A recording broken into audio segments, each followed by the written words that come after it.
In gatherings around America, Christian evangelicals meet to worship. Many are known as Christian Zionists, who interpret the Bible in a unique way.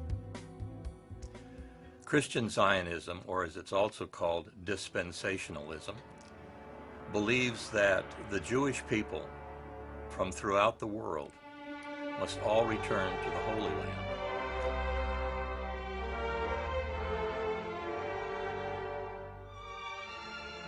And the state of Israel must conquer all of the land between the Nile River in Egypt and the Euphrates River in Iraq.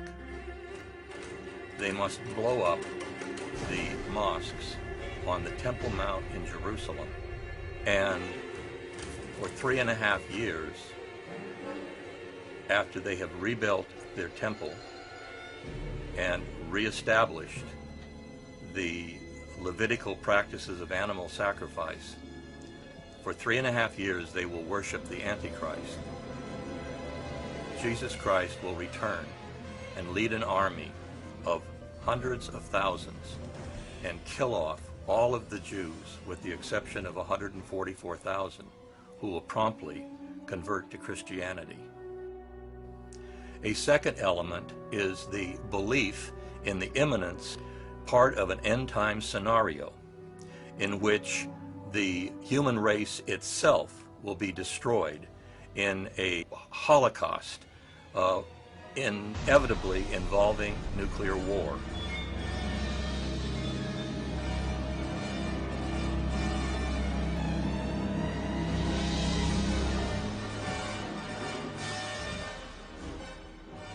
The third element in Christian Zionism is the notion of the rapture, the idea that before tribulation is in full swing, Jesus will return, not for the final time, but for a second time. He returns 3 times, according to the doctrine of the rapture. And he will lift from the earth all of the born-again true Christians. The living and the dead who are born again will be whisked up to heaven, where they can watch the destruction of the earth from bleachers in the sky.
Well, there are always elements of this end-time Armageddon idea on the fringes of Christianity. You can look at it, even in New Testament times, there is a takeoff from the apocalyptic texts and the theology which was popular in Jesus' time.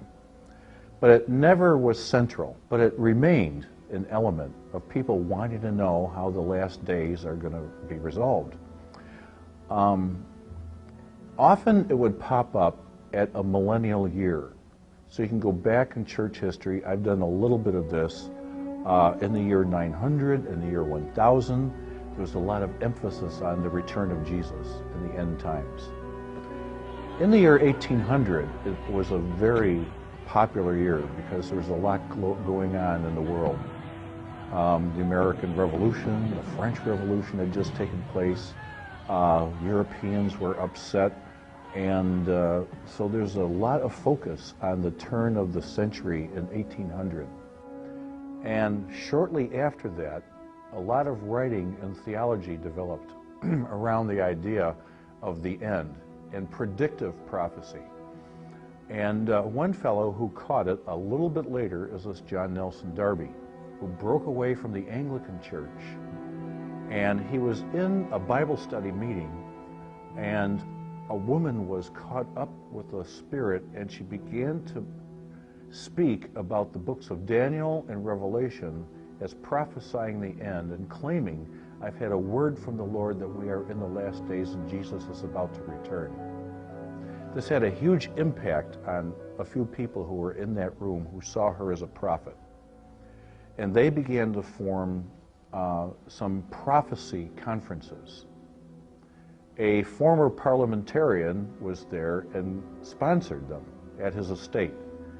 Darby got involved in this, John Nelson Darby, this breakaway Anglican, and he began to do Bible study, and he systematized that movement in a series of writings. In the post-Civil War era, the Second Great Awakening, many evangelicals were converted to this teaching by Darby, who made 6 missionary journeys and became very popular in those Bible and prophecy conference movements after the Civil War era. John Nelson Darby in the 1830s was an Irishman who had an epiphany that he alone could decipher the meaning of the Bible.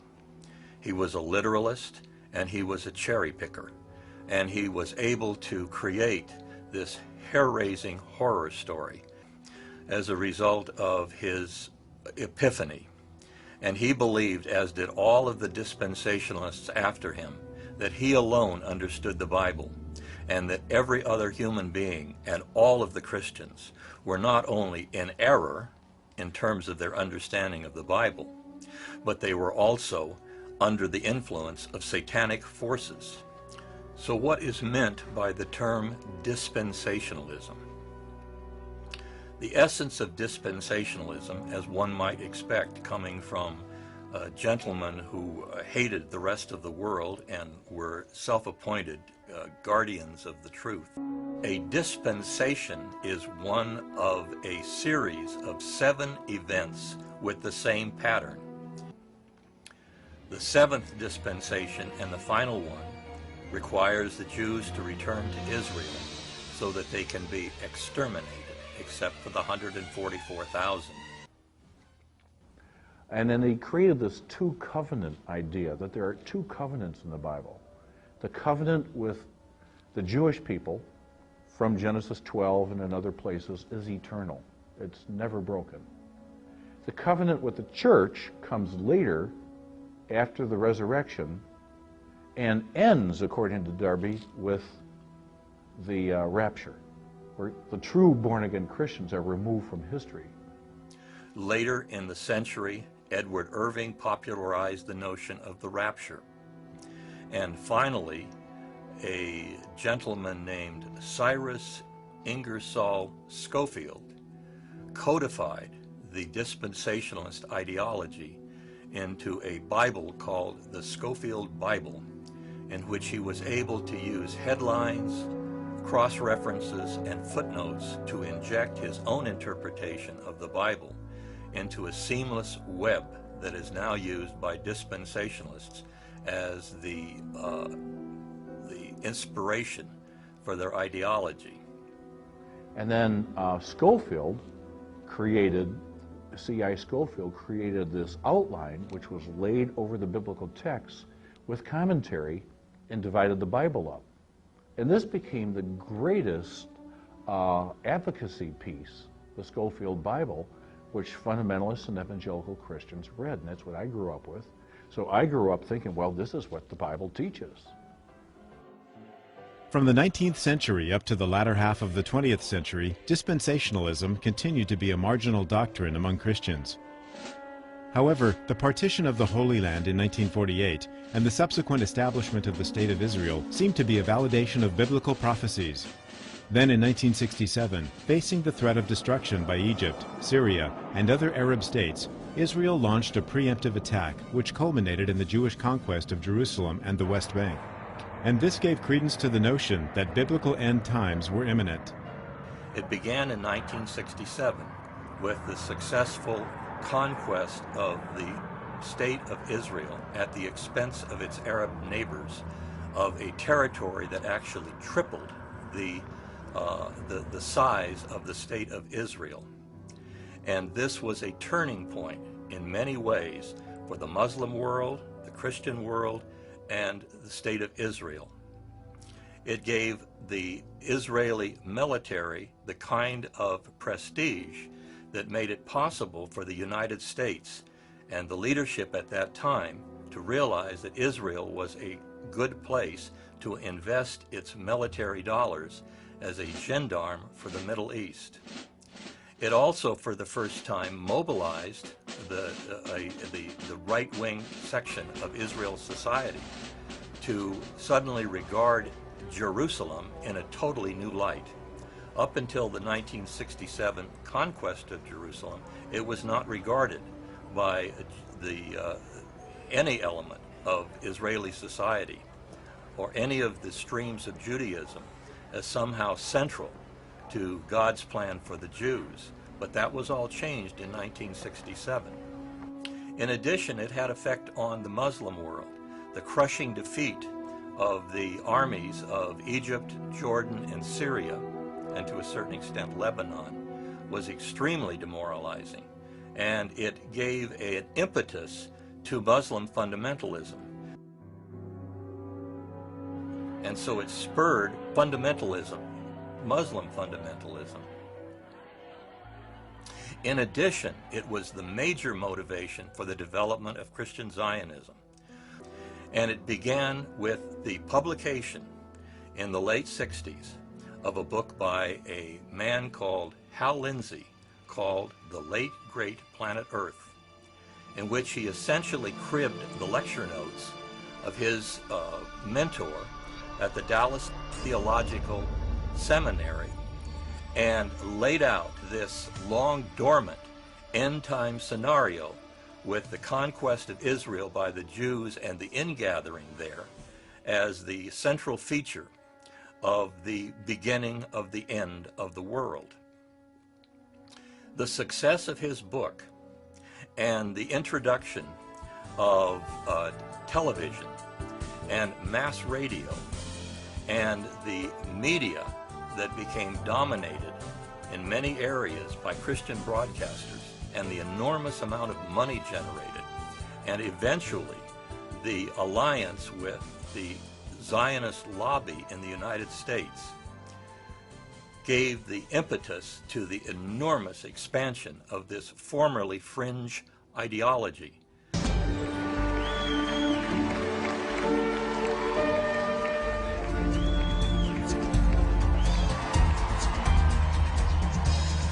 On February the 7th of this year, over 400 of America's foremost Christian leaders met at Cornerstone Church in San Antonio and unanimously agreed to come to Washington, D.C. for one reason, and one reason alone. And that was to stand up and speak up for the State of Israel.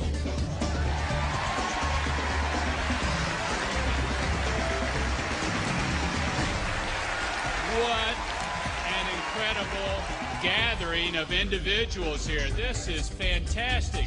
I can't resist to say it. I will be silent no more.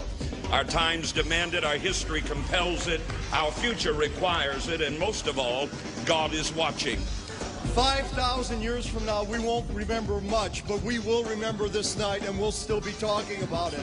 We'll be talking about the night that the wild branches that were grafted into the mercies of God stood up. We today stand for Israel because we stand for democracy. We will defend ourselves. We will defend our values. We will defend our democracies.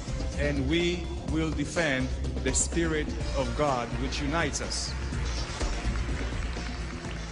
Hagee is the self-appointed leader of an organization called Christians United for Israel, which is the most prominent Christian Zionist organization in the United States. John Hagee and the Christians United for Israel has an enormous amount of political clout, as we so see. Joseph Lieberman likened John Hagee to Moses. At the recent Christians United for Israel, or CUFI conference in Washington, D.C., a panoply of Republican and Democratic politicians praised the work of Hagee and CUFI, and even George Bush presented his approval through a live telecast. This organization has an enormous amount of power. Christians United for Israel was created, I believe it was in July 2005. It was launched with their first conference in Washington, D.C. But there's a history to it. It goes back to the moral majority in the late 1970s, and several pro-Israel organizations that grew out of that, like Stand for Israel and many others. And Hagee had for many years in his San Antonio megachurch, Cornerstone Baptist, held nights to honor Israel. He's a dispensationalist. He believes all this centrality of Israel kind of theology. He has raised millions of dollars, some of which is diverted to illegal Israeli settlements. So he has, I think, been kind of courted by some of these right-wing pro-Israel Christians and the pro-Israel Jewish lobby, AIPAC, to be the spokesperson and the founder of this new movement, Christians United for Israel. First, Christian Zionists believe that Christians have a primary obligation above all else to support the policies of the State of Israel, to support its occupation of Palestinian land, to support it as a ethnically pure racist state which discriminates against the large minority of Arab Israeli citizens, much as Mississippi discriminated against black people under Jim Crow. It also supports the expansionist policies of Israel as a military state. And there is virtually nothing that Israel can do that the Christian Zionists are not willing to support. In fact, they are more Zionist than the Zionists. Pat Robertson, probably one of the most prominent televangelists and a Christian Zionist, actually suggested the General and the later Prime Minister, Ariel Sharon, was stricken with a terminal coma because he defied God by evacuating a number of Jewish settlements from Gaza. So the first element in Christian Zionism, and what gives it the name Christian Zionism, is its unqualified support for Israel. Which they get from the pro-Israel Jewish lobby, AIPAC. So if they want a war in Iran, then they're going to mobilize Christians. It is time for America to consider a military preemptive strike against Iran to prevent a nuclear holocaust in Israel and a nuclear attack in America. So, and they're also organizing regionally, and then they have their national convention. So it's a growing and a powerful movement. Virtually every major televangelist on Trinity Broadcasting Network or other media is a Christian Zionist and buys into this ideology. It is a billion-dollar industry. The total audience, viewer audience, reading audience of media controlled by Christian Zionists is estimated to be larger than the total readership of Time, Newsweek, the Los Angeles Times, the Washington Post, and the New York Times combined. The greatest potential of pro-Israel voters will be among fundamentalist Christians. And it's an element in America that's growing. And the Israeli lobby sees that, hey, that represents a larger number. And it's also, a natural base of automatic support for the issues we want. Now, ironically, despite the large number of people who believe in the rapture, some 39% of Americans, for instance, believe that when the Bible refers to the end of the earth occurring through fire, this means nuclear war. And some 70 million people believe in the rapture. Americans, incidentally, this is almost exclusively an American ideology, 100% made in America. They believe, despite the large number of people who believe this, you will find that very few of the rank and file Christians who believe in elements of dispensationalism have even heard of the term, much less understand the underlying philosophy and the methodology behind it. When you look at where it takes you, it forces Jesus into a double second coming. Jesus has to come in the clouds to remove the church, then Jesus has to come back again. That's not biblical. Christian fundamentalists believe that the Bible and its prophecies are in fact a playbook for the present. In other words, the prophets of the Bible, Ezekiel, Jeremiah, and Isaiah, were not simply social critics at the time warning the Israelites of their evil ways in order to attempt to correct them. Pat Robertson and John Hagee and Jerry Falwell to come onto the scene and apply those prophecies to current day events and the eventual and imminent end of the world. So they are a force, and for me as an evangelical and for many of us, they do not represent the gospel. It's a distortion, and it really undermines, I think, a just peace in the Holy Land, and they have no concern, not an ounce of compassion for Palestinian Christians who are really suffering, losing land and being driven out.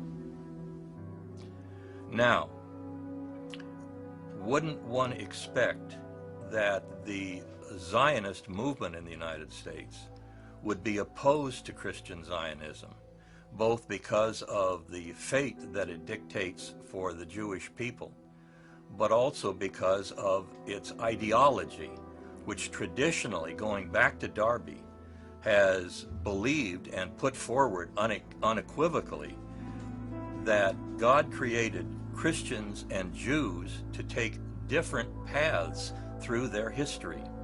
The Jews were to take an earthly path, and the Christians were to take a heavenly path. And Jews were never to be allowed to go to heaven. Obviously, the Zionist establishment in the United States is perfectly aware of the anti-Semitic content of Christian Zionist ideology. But going back as far as the late 1970s, when the State of Israel reportedly gave Jerry Falwell his personal Lear jet, the Zionist establishment has realized the value of Christian Zionism despite the essential anti-Semitism of its ideology. To Jewish Zionists, the Christian Zionists are useful idiots. For the end-timer Christian Zionists, the Jews are sacrificial lambs.